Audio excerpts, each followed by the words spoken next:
구약성경 역대상 11장 1절에서 9절 말씀 다 같이 한 목소리를 받들어 읽겠습니다. 온 이스라엘이 헤브론에 모여 다윗을 보고 이르되 우리는 왕에 가까운 혈족이니이다. 전에 곧 사울이 왕이 되었을 때에도 이스라엘을 거느리고 출입함께 한 자가 왕이시었고 왕의 하나님 여호와께서도 왕에게 말씀하시기를 내가 내 백성 이스라엘의 목자가 되며 내 백성 이스라엘의 주권자가 되리라 하셨나이다 하니라. 이에 이스라엘의 모든 장로가 헤브론에 있는 왕에게로 나아가니 헤브론에서 다윗이 그들과 여호와 앞에 언약을 맺음에 그들이 다윗에게 기름을 부어 이스라엘의 왕으로 삼으니 여호와께서 사무엘을 통하여 전하신 말씀대로 되었더라. 다윗이 온 이스라엘과 더불어 예루살렘 곧 여부스에 이르니 여부스 땅의 주민들이 거기에 거주하였더라. 여부스 원주민이 다윗에게 이르기를 내가 이리로 들어오지 못하리라 하나 다윗이 시온 산성을 빼앗았으니 이는 다윗성이더라. 다윗이 이르되 먼저 여부스 사람을 치는 자는 우두머리와 지휘관으로 삼으리라 하였더니 수르야의 아들 요압이 먼저 올라갔으므로 우두머리가 되었고 다윗이 그 산성에 살았으므로 우리가 다윗성이라 불렀으며 다윗이 밀로에서부터 두루 성을 쌓았고 그 성의 나머지는 요압이 중수하였더라. 만군의 여호와께서 함께 계시니 다윗이 점점 강성하여 가니라. 아멘.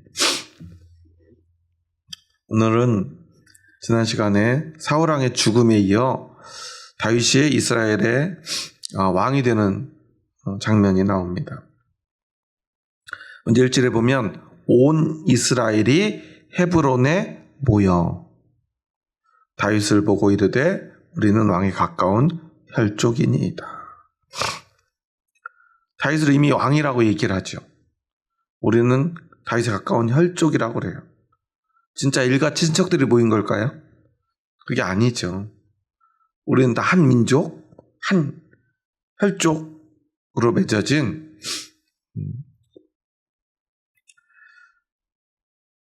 우리는 모두 이스라엘의 아들들, 즉 야곱의 아들들이잖아요. 그 아들의 후손들. 그러니까 우리는 다 혈족이죠. 그러니까 여기서 사실은 왕의 조건이 무엇인지를 이야기하는 거예요. 이방인은 왕이 될 수가 없는 거죠. 그게 누가 됐든 간에 그 사람이 잘났건 못났건 간에 이스라엘의 후손들만이 이스라엘의 왕이 될 수 있다는 이야기를 하고 있는 거예요. 그러면서 우리가 왕에 가까운 혈족이다라고 고백을 해요.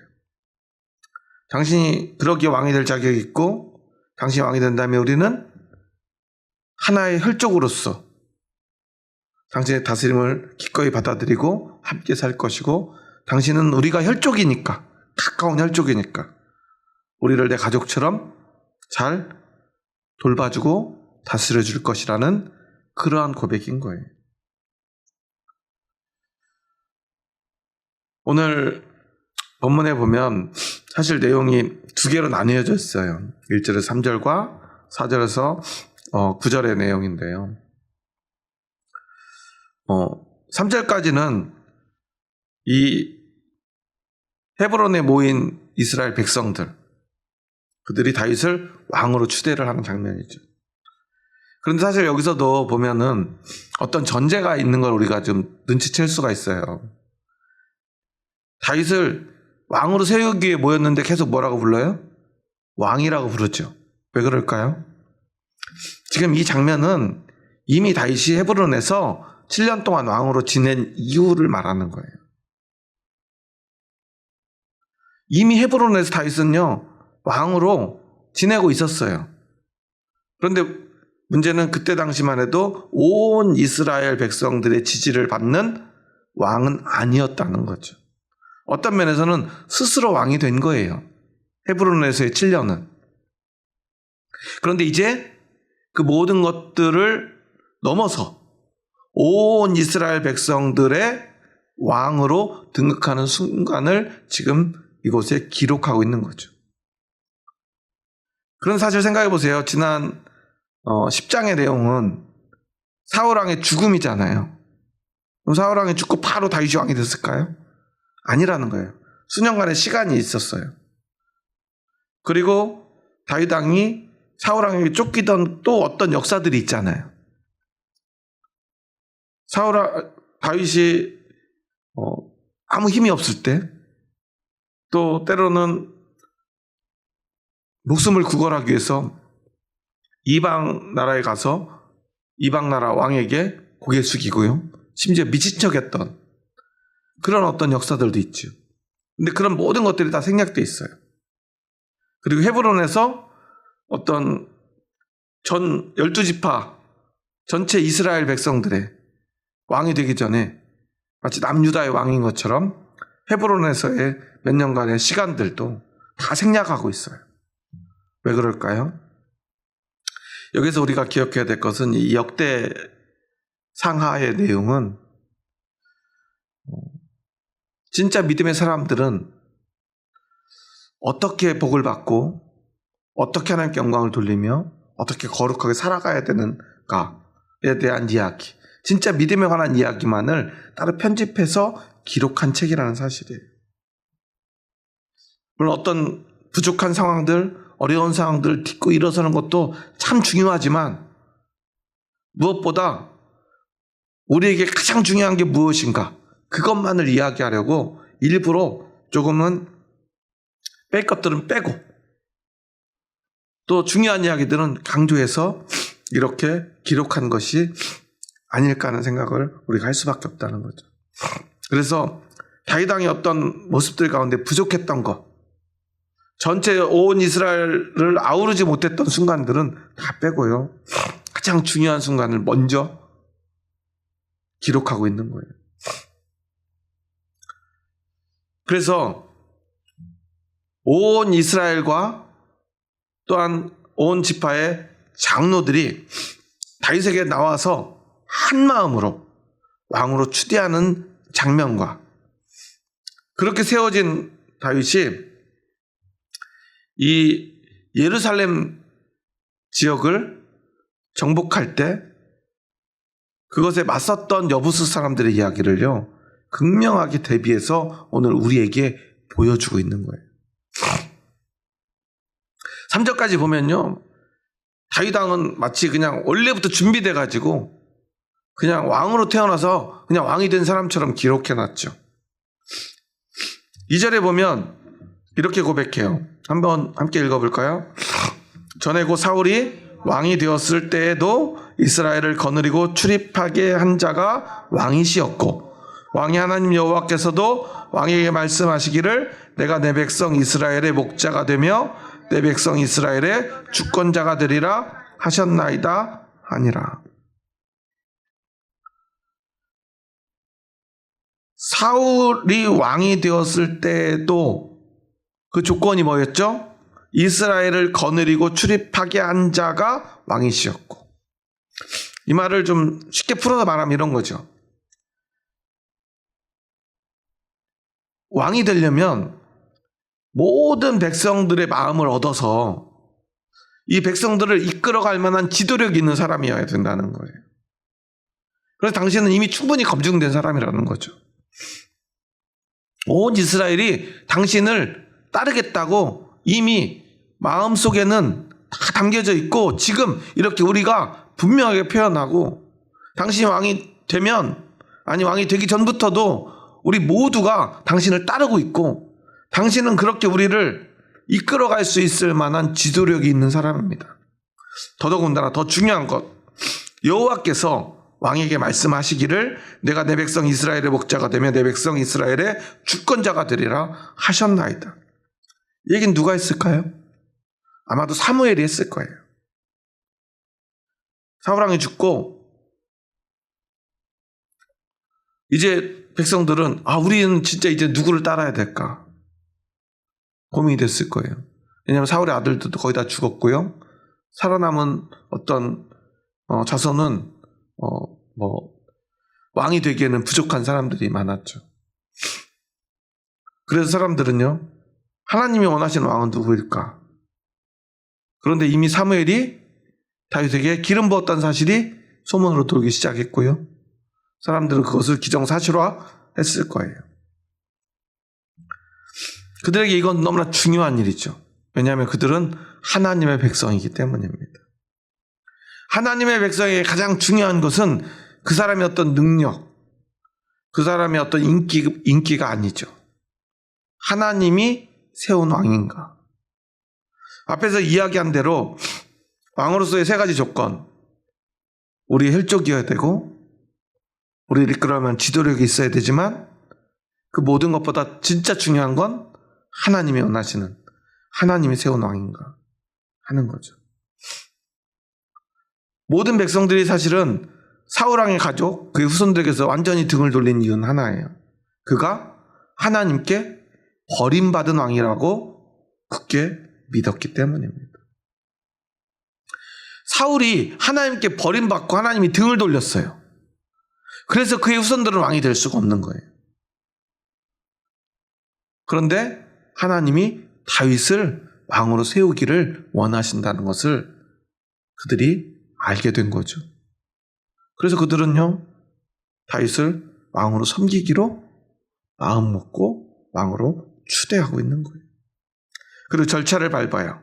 3절 말씀 함께 읽습니다.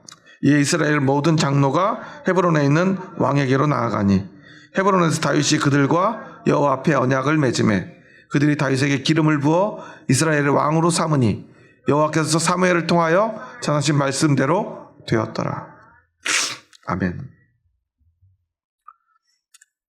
우리가 예수님을 누구의 자손이라고 부르죠?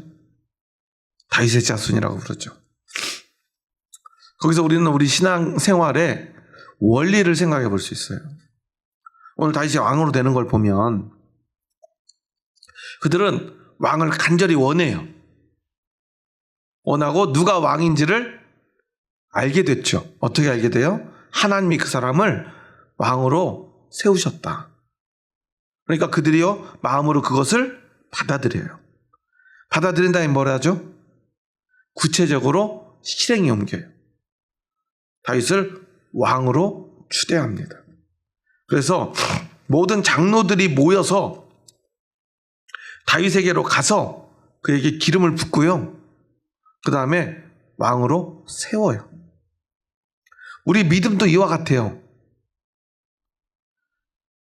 우리가 예수님을 믿기로 마음 먹고 우리는 예수님을 나의 왕으로 삼기로 절차를 밟아서 실제로 왕으로 섬기며 살아가는 것, 이게 우리의 믿음이라는 거예요. 다윗을 일단 기름 부어서 왕으로 세우면 이제 어떻게 돼요? 이스라엘에는 모든 군대를 이끌 권한은 누구에게 주어지죠? 다윗의 것이 돼요. 그러니까 적이 쳐들어와서 싸우려면은 누가 싸워야 돼요? 이제 내가 싸울 수 없어요. 이제 다윗이 싸워야 돼요. 이제까지는 우리 지파의 군대가 우리 지파의 것이었지만 이제는 누구 거예요? 다윗의 것이에요. 12지파 각자 다른 삶을 살았어요. 각자가 군대를 가지고 있었고요. 각자가 땅을 가지고 있었고요. 각자의 재산을 가지고 있었지만 이 모든 게 다 누구 것이 돼요? 다윗의 것이 돼요. 먹고 사는 것도 누구에게 걸렸냐면 다윗에게 달리게 돼요. 죽고 사는 문제도 이제 누구에게 달려 있어요? 다윗에게 돼 있어요. 이것이 바로 우리의 믿음의 고백과 같아요. 예수님을 믿으면 어떻게 돼요? 먹고 사는 문제 누구의 문제가 되는 거예요? 이제 예수님께 맡겨야 되는 거예요. 죽고 사는 문제 이제 누구한테 맡겨야 돼요? 예수님께 맡겨야 돼요. 근데 우리는 교회는 다니지만 믿음이 있다고는 말하지만 먹고 사는 문제 누가 해결해야 돼요? 내가 해결해야 돼요. 아니면 남편이 좀 잘해야 돼요. 아니면 내가 재벌 2세가 되고 싶으면 아버지가 노력하셔야 돼요. 재벌 2세가 돼야 돼요. 그러니까 누군가가 해야 돼요. 그런데 우리는 그 모든 걸 누가 하실 거라고 믿는 거예요?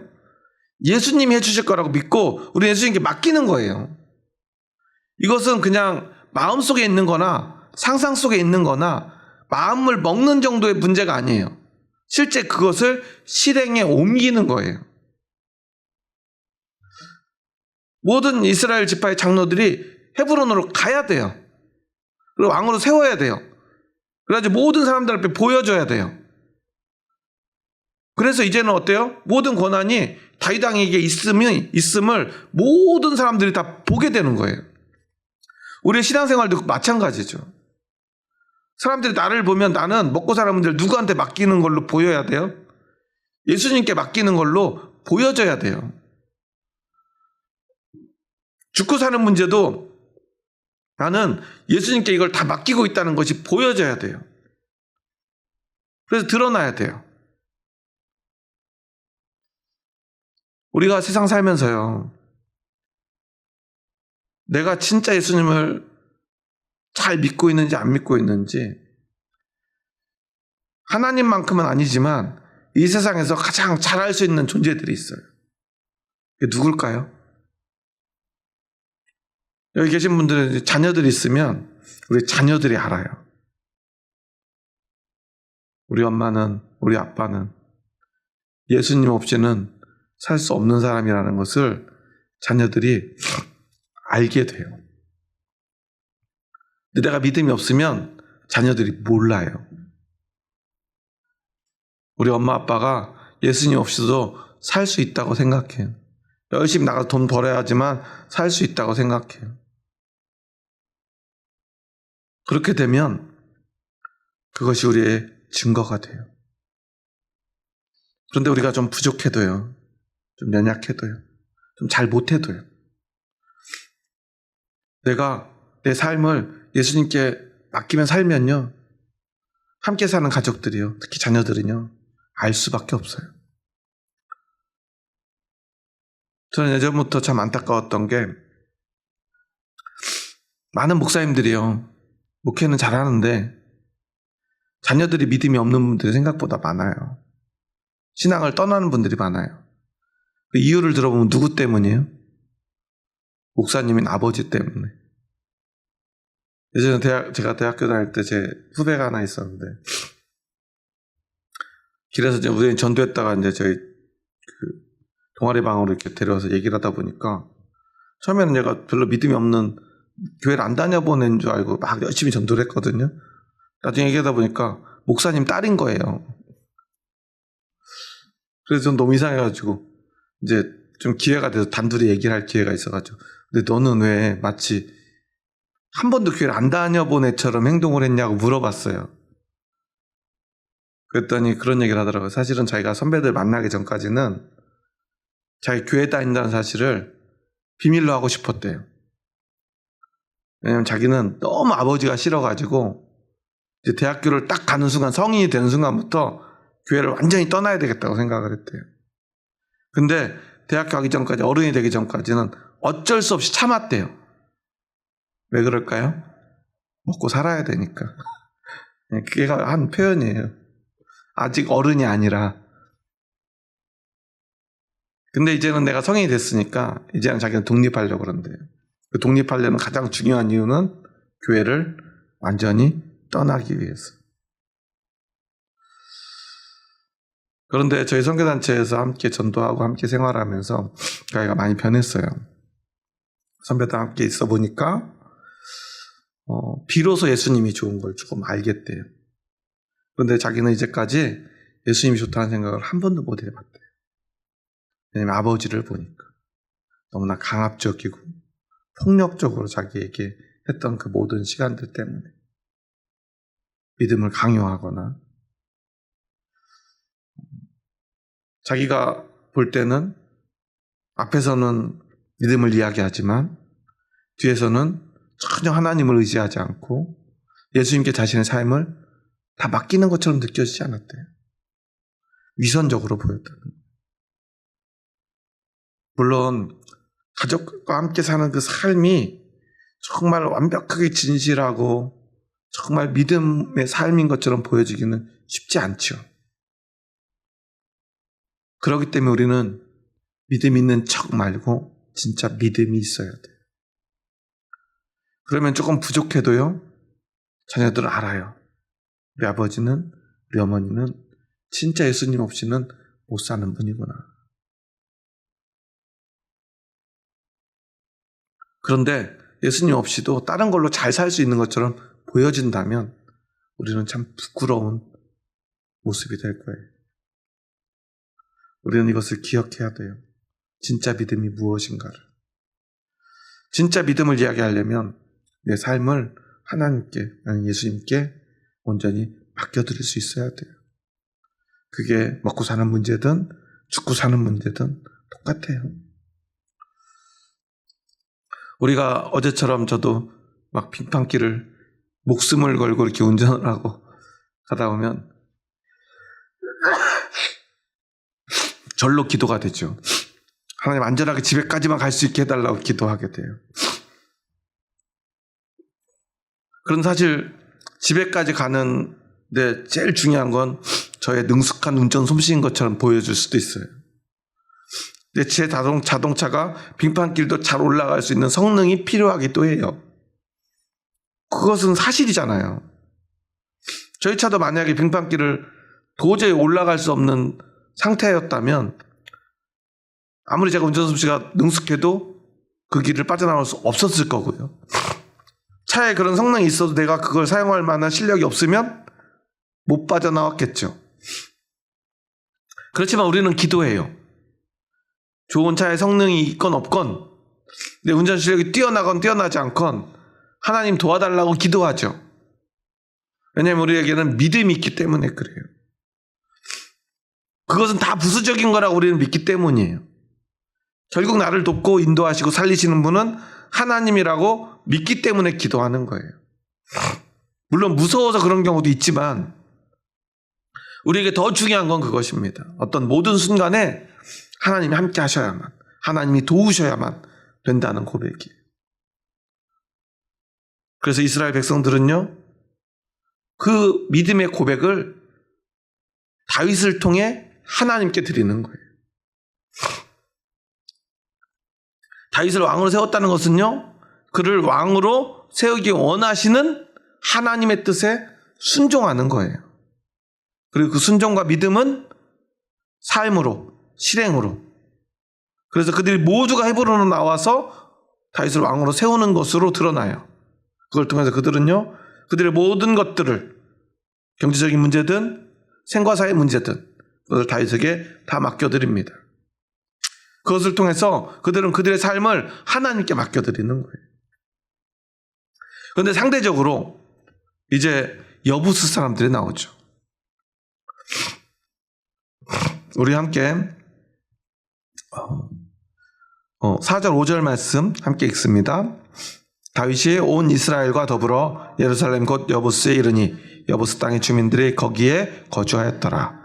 여부스 원주민이 다윗에게 이르기를 내가 이리로 들어오지 못하리라 하나 다윗이 시온 산성을 빼앗았으니 이는 다윗성이더라. 여기는 굉장히 짧게 나와 있는데요.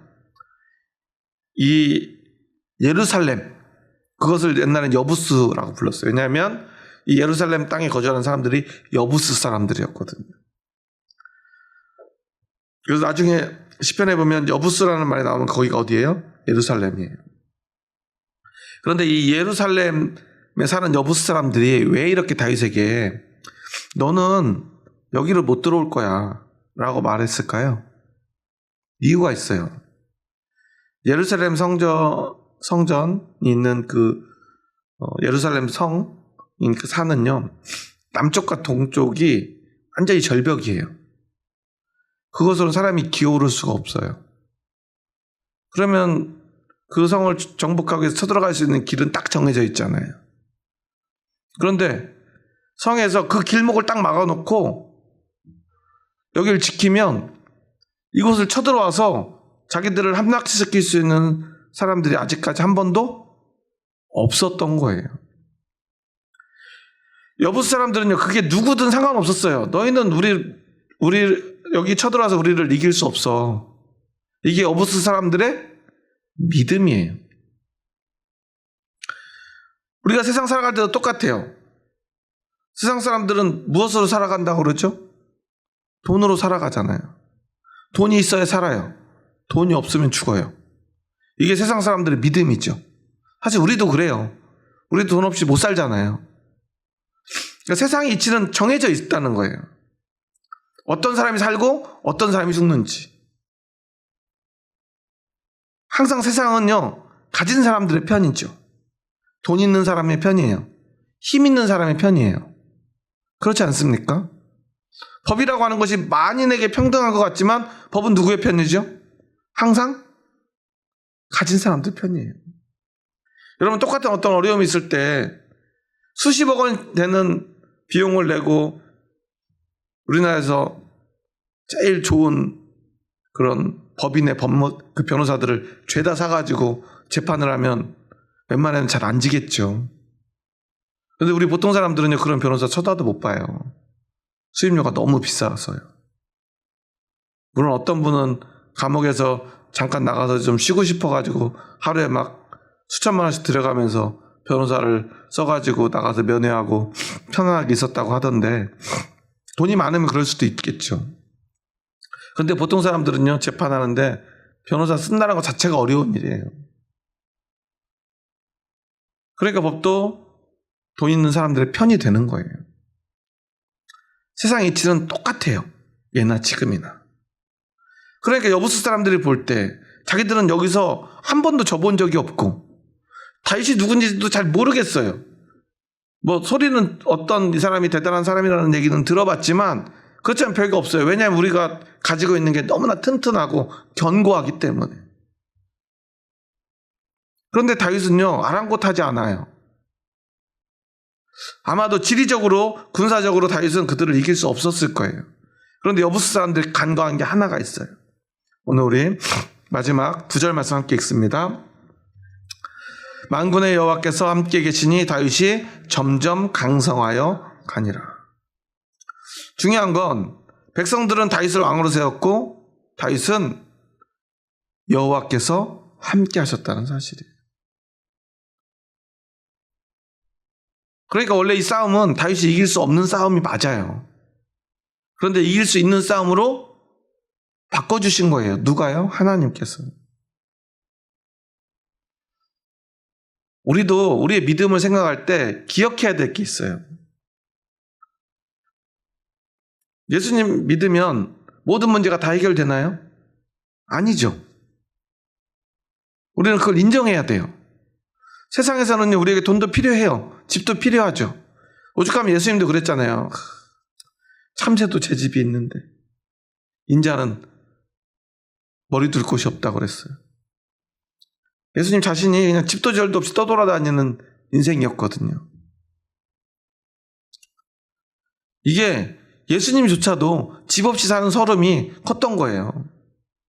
어떤 분들은 서울의 자가에 사시는 분도 계시지만 경기도에서도 전세 월세 사시는 분들은 그런 심정을 다 아시잖아요. 예수님도 그런 심정을 다 아시는 거예요. 왜냐하면 예수님도 우리와 똑같은 인간의 몸을 입고 이 땅에 오셨기 때문에 먹고 사는 문제, 의식주의 문제는요, 정말 우리의 삶 속에서 그냥 우리가 그냥 간과할 수 없는 문제예요. 그냥 괜찮아지지 않아요. 세상에 이치가 있다는 거예요. 하지만 하나님이 진짜 내 편이 됐을 때 우리는 그것과 싸울 수 있는 힘이 있다는 사실이에요. 여러분, 그러면 여기는 너무나 단순하게 원주민이 다윗에게 이르기를 내가 이를 들어오지 못하리라 하나 다윗이 시온 산성을 빼앗았으니 이렇게 짧게 나오니까 그냥 뭐 가서 내놔 그러니까 딱 뺏은 것 같지만 그렇게 쉬웠을까요? 그렇게 쉽지 않았을 거예요. 다윗도 정말 저걸 이길 수 있을까 생각이 안 들었을까요? 들었을 거예요. 그런데 다윗은요, 하나님이 함께 하심을 믿고 담대히 나아가서 싸운 거예요. 어렵게 싸웠을 거예요. 그런데 이길 수 없는 싸움을 이겨낸 거죠. 믿음은 그런 거예요. 이게 내가 내 힘으로 이길 수 없는 싸움이라는 것을 우리는 알아야 돼요. 아무 생각 없이 그냥 낭만적으로 그냥 하나님 함께 하시면 다 할 수 있어. 그러니까 나 아무것도 안 해도 하나님 해주실 거야. 이게 믿음이 아니라는 거예요. 믿음은 이게 얼마나 치열하고 힘든 싸움인지, 단 한 번도 성공해보지 못한 싸움이라는 것을 알지만 하나님의 함께 하심을 믿고 내가 용기 내서 가서 부딪혀서 싸워보는 거예요. 그러니까 땀 흘리고 피를 흘려야 돼요. 그렇지만 그 싸울 수 있는 용기, 그것을 하나님이 우리에게 주신다는 거고요. 그 용기 있는 자만이 싸워보고 승리해 볼 수 있다는 것입니다. 우리의 믿음이 바로 그런 거예요. 믿음은 그 용기를 우리에게 주는 거예요. 성경은요, 그 결과를 이야기하는 것 뿐이죠. 우리는 이 결과를 보면서 그 믿음을 가져야 되는 거지, 이 결과를 보면서 그래, 하나님이 알아서 다 해주시는구나, 난 할 필요가 없어, 이렇게 생각하면 안 된다는 거죠. 그래서 믿음의 삶은요, 치열한 전투와 치열한 싸움이라는 사실을 우리는 기억해야 돼요. 보세요. 6절 7절에 보면요, 다윗이 이르되 먼저 여부스 사람을 치는 자는 우두머리와 지휘관으로 사무리라 하였더니 스루야의 아들 요압이 먼저 올라갔으므로 우두머리가 되었고 다윗이 그 산성에 살았으므로 무리가 다윗성이라 불렀으며. 여러분 생각해 보세요. 다윗이 자기들의 많은 장수들 가운데 선포를 합니다. 누구든 먼저 가서 여부스 사람을 치는 자는 모든 이 장수들의 우두머리. 이제 내가 왕이 됐잖아요. 그러니까 군대 장관을 시켜주겠다는 거예요. 그러니까 이 일로 누가 군대 장관이 돼요? 요압이 군대 장관이 된 거예요. 그런데 군대 장관이 되기 위해서는 어떻게 해야 돼요? 목숨을 걸고 제일 앞에 나가서 싸워서 이겨야 돼요. 제일 앞에 나가서 싸워서 지면 어떻게 돼요? 죽는 거죠. 그런데요, 그 용기가 있었기 때문에 싸울 수 있었고, 싸웠기 때문에 이길 수 있었던 거예요. 그런데 오늘날 너무나 많은 그리스도인들이요, 싸우지 않고 하나님께 맡겨요. 사실 엄밀히 따지면 맡기는 게 아니죠. 하나님께 그냥 다 떠넘겨요. 난 아무것도 하지 않으려고 그래요. 그게 믿음인 줄 알아요. 예수님을 믿는 사람들은 나가서 열심히 일을 해야 됩니까? 안 해야 됩니까? 공부를 열심히 해야 됩니까? 안 해야 됩니까? 해야 돼요. 믿음을 가지고 가서 일해야 돼요. 믿음을 가지고 가서 공부해야 돼요. 그런 일들을 해야 돼요. 누가 해야 되느냐? 이게 중요해요. 어떤 일을 해야 되느냐? 이것도 중요해요. 이런 구분들이 우리에게 필요합니다. 지금 여부스 사람을 친 사람은 다윗 왕입니까? 아니면 요압입니까? 정확하게는 다윗이 여부스 사람을 친 게 아니죠. 왜 그랬죠? 다윗은 왕이기 때문에 그래요. 전쟁은 누가 해야 돼요? 군인이 해야죠. 그렇지 않습니까? 공부는 누가 해야 돼요? 학생이 해야죠. 학생 때는 되게 억울해요. 엄마 아빠는 공부도 한 번도 안 해본 것 같은데 나한테 공부 잘하라고 하고 열심히 하라고 그래요. 애들은 되게 억울해요. 저도 되게 억울했어요. 맨날 저희 아버지는 자기가 초등학교도 옛날 국민학교죠. 국민학교 융전 중에 1년도 채 못 다녔다고. 뭐가 없어서? 월사금이 없어서. 요즘 애들은 그게 뭔 소리인지도 몰라요. 월사금이 뭔지 저도 사실 잘 몰라요. 하도 많이 들어서 알죠. 옛날 국민학교도 월사금을 내야만 학교를 다닐 수 있었대요. 근데 돈이 없어가지고 학교 가야 될 시간에 산에 가서 나무하고 그러고 막 일하고 돌아다니셨대요. 그럼 학교 선생님이 그래도 불러서 학교를 그래도 앉혀놓고 6년 중에 1년도 채 학교를 출석을 못했는데도 6년 후에 6학년 때 졸업장을 줬다고 저희 아버지가 평생 그 선생님에 대해 고마워하는 말을 지금까지도 하세요. 그러면서 항상 저한테는 6년 중에 1년도 채 안 다니신 아버지가 저한테는 시험 문제 하나만 들어도 야 그렇게 시험 보려면 보지 말라고 그러셨어요. 100점도 못 맞는 학생이 무슨 학생이냐고 저한테 늘 그렇게 말씀하셨어요. 그때 되게 억울했죠. 근데 지금 생각해보면 당연한 거예요. 엄마가 아빠가 공부 대신해 줄 수 없어요. 공부는 학생이 하는 거예요. 학생 때 하는 거예요. 부모는 부모로서의 자리가 있고요. 그 일을 해야 돼요. 우리도 마찬가지예요. 교회에서도요. 목사가 해야 될 일이 있죠. 장로가 해야 될 일이 있습니다. 권사가 해야 될 일이 있고요. 집사가 해야 될 일이 있어요. 심지어 새신자가 해야 될 일도 있어요. 새신자가 해야 될 일은 뭐죠? 와서 환영받고요. 대접받고요. 편안하게 쉬다 가면 돼요. 그런데 목사가 와가지고 설교도 안 하고 예배 인도도 안 하고 편안하게 와서 편안하게 쉬다 가면 어떻게 될까요? 안 되겠죠. 목사는 교회에서 일하는 사람이에요. 그래서 한국 교회는요, 목사는요, 교회에서 일하게 해요. 어디에서 일하지 못하게 해요? 세상에서 일하지 못하게 해요. 물론 지금은 좀 바뀌어가고 있는데요. 또 바뀐 세상에 맞는 또 목회자 상들이 나올 거라고 저는 생각해요. 그런데 이제까지는 그랬어요. 목사는 교회에서 일하고요. 예배를 준비하고요. 설교를 준비하고요. 그리고 세상에서 일하지 않게 했어요. 누가 해요? 세상에 일하는 성도님들이, 집사님들이, 장로님들이 열심히 일해서 목회자들 먹여 살렸어요. 그런데 그러니까 그럼 목사는 먹여 살림을 받느라 무능력한 사람인가요? 그렇지 않죠. 교회에서 열심히 일하는 사람이에요. 예배를 위해서 봉사하는 사람이에요. 장로님들은 어때요? 교회에서 장로니까 내가 목사님 대신에 설교해도 내가 더 설교 잘하는데? 예를 들어 국문과 교수님이나 영문학이나 이런 걸 전공하신 분들은 목사님보다 설교 잘하실 수 있는 어떤 능력을 가지신 분도 있을지도 모르겠어요. 그런데 그런 분들이 설교하지 않죠. 왜냐하면 목사가 아니기 때문에 그래요. 각자 자신의 역할이 있다는 거예요. 그 역할 속에서 그 일을 최선을 다해야 돼요. 누구를 의지해서요? 하나님을 의지해서 우리는 그 일을 감당하는 사람들이에요.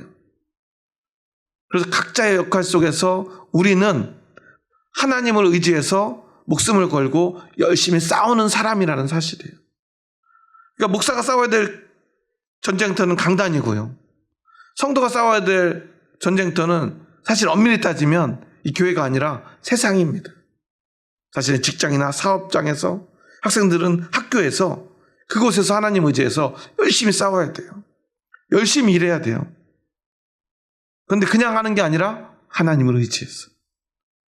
다윗이 하나님을 의지해서 도저히 이길 수 없는 저 난공불락의 성, 그 여부스 성을 점령하러 가요. 그런데 그는 왕이기 때문에 직접 달려가지 않아요. 장수들을 불러놓고 너희들 중에 누가 제일 먼저 가서 싸울 거냐? 그럼 그 사람이 이제 내 밑에 군대 장관이 될 거야. 요압이 달려나갑니다. 그게 바로 믿음의 이치예요. 교회가 잘 돌아가려면요, 우리는 그렇게 함께 싸워야 돼요. 누가 무엇을 해야 될지, 내가 해야 될 일이 무엇인지 알고 싸워야 된다는 거예요. 근데 너무나 많은 그리스도인들이요, 그런 것들을 헷갈려 하는 것 같아요. 때로는 어떤 교회는 목사님이 자꾸 안수 집사님이나 장로님 되려고 하는 교회가 있어요. 어떤 교회는 장로님이 자꾸 목사님 되려고 하는 교회도 있어요. 새 신자인지 기존 신자인지도 구분이 안 되는 교회들도 있어요. 자신이 뭘 해야 되는 사람인지 잘 몰라요. 때로는 아무것도 다 안 하려는 교회도 있고요. 다 일만 하려는 교회도 있어요. 그런데 우리가 해야 될 일은 그런 게 아니죠.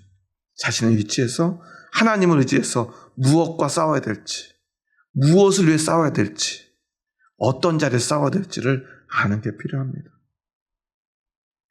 그리고 이제 마지막으로 이 여부스 원주민들과 이스라엘의 12지파의 장로들의 모습을 우리는 생각해 봐야 돼요. 그들의 가장 결정적인 차이가 하나 있죠. 다윗이 왕이 됨으로 다윗을 왕으로 세웠던 이 12지파의 장로들은 어떻게 되었을까요? 다윗이 잘하면 잘할수록 그들도 함께 영광을 받았을 거예요. 왜냐하면 다윗을 왕으로 세우고 섬겼기 때문이에요. 그런데 여부스 사람들은 어떻게 됐을까요? 전쟁에서 피했을 뿐만 아니라 다윗이 영광을 받으면 받을수록 그들은 핍박을 받을 수밖에 없었을 거예요. 도저히 그곳에서 살 수 없었을 거예요. 아마 이미 이 전쟁에서 많은 사람들이 죽었을 거예요. 살아남은 사람들도 점점 더 부끄러워졌을 거예요. 자신들이 다윗 왕을 비웃었던 것을 후회했을 거예요. 우리도 이것을 기억해야 됩니다. 누가 하나님의 사람인가를 우리는 분별해야 돼요. 그냥 우리는 모든 사람들한테 잘하면 되는 것, 이게 아니라는 사실이에요. 누가 진짜 하나님의 사람인가를 우리는 분별하고, 진짜 하나님의 사람을 섬길 줄 알아야 되고요. 진짜 하나님의 사람과 함께 할 줄 알아야 돼요. 제가 신앙생활에서 교회를 강조하는 이유가 그것입니다. 교회 공동체가 중요한 건요, 이곳에 하나님의 사람들이 모여 있다는 믿음 때문이에요. 그래서 그렇게 서로를 세우고 서로를 섬기고 서로 함께 해야 돼요. 그럼 어떤 일이 벌어지죠? 그들이 하나님이 세운 사람이라면 그를 통해서 내가 영광을 받을 수 있기 때문에 그래요. 보호를 받을 수 있기 때문에 그래요. 높임도 받을 수 있고요. 우리가 살 길이 열려있기 때문에 그래요. 그래서 성도들은 좋은 목사를 만나고 좋은 목사는 또 좋은 성도님들을 만나야 돼요. 그래서 서로를 섬겨야 돼요. 그런데 거기서 가장 중요한 조건이 뭐라고 그랬죠? 하나님이 세운 사람인가? 하나님을 진짜로 섬기는 사람인가? 그것이 가장 중요합니다. 여러분은 하나님이 세운 사람들이시죠? 저는 그런 마음이 들고요. 저도 부족하지만 하나님이 이곳에 세워서 저는 이곳에 있다고 믿습니다. 제가 대단한 게 아니죠. 여러분이 대단한 것도 아니죠. 하나님 세우신 게 대단한 거죠. 우리 같은 사람들을 하나님 세우셨다는 사실. 다윗은 대단한 사람이 아니었어요. 하지만 하나님이 그를 세우니까 그가 대단한 왕이 된 것입니다.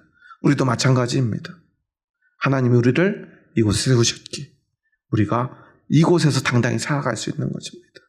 우리는 늘 그걸 기억해야 돼요. 그래서 그곳에 하나님이 세우시면 우리는 감사해야 되고요. 감격해야 되고요. 그렇게 서로 세움받은 사람들과 함께 할 수 있으면 우리는 감사하며 감격해야 돼요. 바로 이것이 교회의 모습인 것입니다. 우리가 참 교회의 모습을 기억하며 참 교회를 함께 세워갔으면 좋겠습니다. 우리 서로가 하나님 세운 사람임을 믿고 의지하며 서로를 높일 때 내가 높아지고 우리 함께 살 길이 열린다는 그 사실, 우리는 그것을 기억했으면 좋겠습니다. 그때 그곳에 하나님의 영광, 하나님의 능력과 권세가, 하나님의 승리가 함께 할 줄 믿습니다. 그리고 우리는 하나님 의지에서 함께 싸우는, 함께 승리하는 사람들이 될 줄 믿습니다. 기도하시겠습니다. 하나님 감사합니다. 저희 부족하고 연약한 자들 사랑하셔서 저희들을 다윗과 같이 하나님의 영광스러운 자리에 세워주시니 감사합니다. 오늘 다윗이 왕으로 세움받았던 순간들을 보았습니다. 얼마나 영광스러운 순간이었을지를 기억합니다. 하지만 그것은 과거에 끝나버린 사건이 아니라 오늘 우리의 삶에, 또한 우리에게 오늘 일어나고 있는 일임을 고백합니다. 예수 그리스도를 통해서 우리도 다윗과 같이 왕 같은 제사장으로 세움받았음을 고백합니다. 어떤 사람은 목사로, 장로로, 권사로, 집사로, 성도로 세움받았음을 고백합니다. 중요한 것은 하나님이 그를 세우셨는가, 그가 하나님만을 의지하는가, 하나님이 그와 함께하는가임을 고백합니다. 그렇게 하나님이 함께하고 세운 사람들과 우리가 함께하고 있음을 고백합니다. 그렇게 서로를